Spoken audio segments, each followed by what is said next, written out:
LeBron James is going to be out for at least 3 weeks. He suffered yeah, he got that out the way. But LeBron James suffered a tendon injury in his right foot against the Dallas Mavericks last weekend, and he'll be reevaluated in 3 weeks. That's what the Lakers announced today. The Lakers so far without him since this new injury are 1-1, losing to Memphis, but last night came back and beat the Oklahoma City Thunder on the road 123-117. And I guess, you look at this, and for Laker fans, the Lakers are currently 1 game out of the 10th seed in the Western Conference, representing the final play-in, not automatic playoffs, but a play-in spot with 20 games to go in the regular season. You talk about 3 weeks, that could mean another 9, 10 games, almost half that's left that they'll probably be without LeBron James. And it brings me to this. The last few years, and I've been covering the NBA since 1987. Yep. And I've been to so many big games, and I love the NBA, and I used to watch every game from I still start have that to picture finish. with you and George Mikan. Right there you go. Not that long, but a long time. And I think the last 4 or 5 years, I feel like I've been cheated. I've been cheated and robbed of great storylines because of injuries in this league, and I cannot get over it.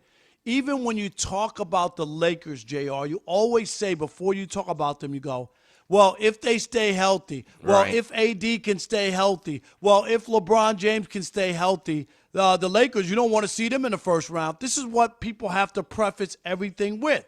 We saw a few years back when Kevin Durant, remember, got injured. That's when Toronto won the championship, and Kevin Durant tried to go out there and play, and he got hurt. And Clay was hurt.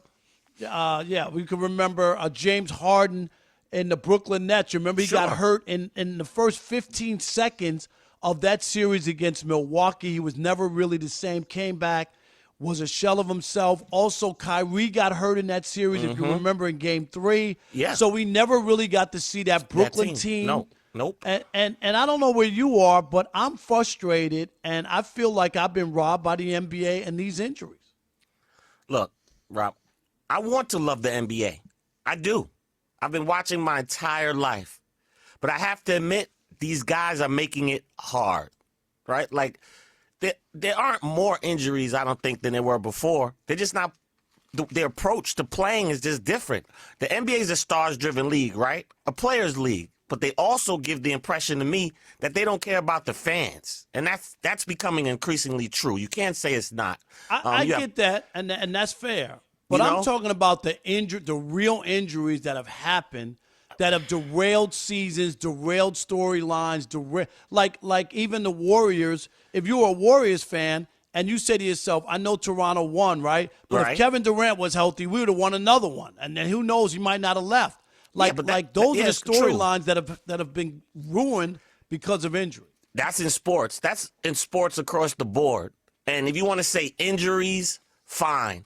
The last 2 seasons, it's been more load management than injuries, and the load management hasn't helped the injuries, right? We don't get to see the stars play. There's been complaint after complaint from fans who bought tickets, and a player didn't play. 80 sits last night. The coach says he has no pain in the middle of a playoff run. I really don't understand what's going on. I'm not going to feel sorry for injuries when how injured are these guys really? Where's the desire to play through pain? Where's the desire to lead by example, elevate your team? I don't want guys to play hurt, Rob, but why wouldn't you play if the time is now? What could you possibly be waiting on? Or do you just not care? Sure, we've missed tons of storylines, but in every sport, we miss. If this quarterback wasn't hurt, this team could have done this. If this pitcher didn't get hurt, then they would have won this series. But the NBA, though, over the last 5 years has been up. And what I think maddens me is that they've done all the load management, not supposedly to wear their bodies down. Right. And yet they've broken down anyway. I mean, that's the part that I'm looking at that's saying that drives me crazy is that These guys can't stay healthy. Every other, oh, wait a minute, Embiid is hurt. Oh, wait a minute, Giannis is hurt. Oh, Giannis fell down on his wrist. Oh, like I'm just like shocked at how often guys in the NBA are hurt. And I'm not picking on the NBA. You're right. In the NFL and in baseball, there are other guys who have been hurt, and we've seen a lot of injuries.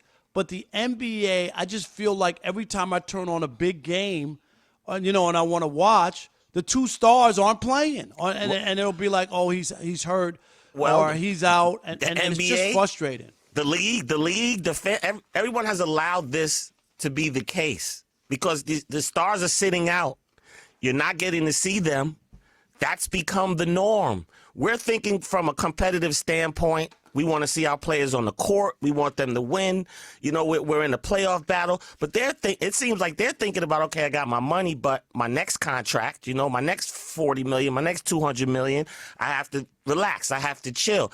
You can't tell me that a lot of these guys couldn't play through these injuries. And if they are truly injured, because it's the playoffs, you got to assume that they're going to play. If it's the playoffs, then what are we looking at? We have to look at something different, right? Less games, maybe fines if you don't play, or but lesser games getting doesn't make paid sense when you to do me play, because they're not playing all the games now and they still get hurt. Like that. That's why when I hear shorten the schedule, how guys are missing 10 or 12 games a year, they already are playing 70 games. So what are you gonna make? I'm like, so now you're gonna make it 60 games and they're gonna miss five of those? I don't even. They're missing games now and still getting hurt. So how does making the schedule less, right? It's not like they've played all 82 and they've gotten hurt. They're missing 10 or 12 games. It doesn't make sense. I'm just dealing with the reality because it's only going to get worse. You see the players' reaction. You see the coach's reaction. They're defending the players sitting out.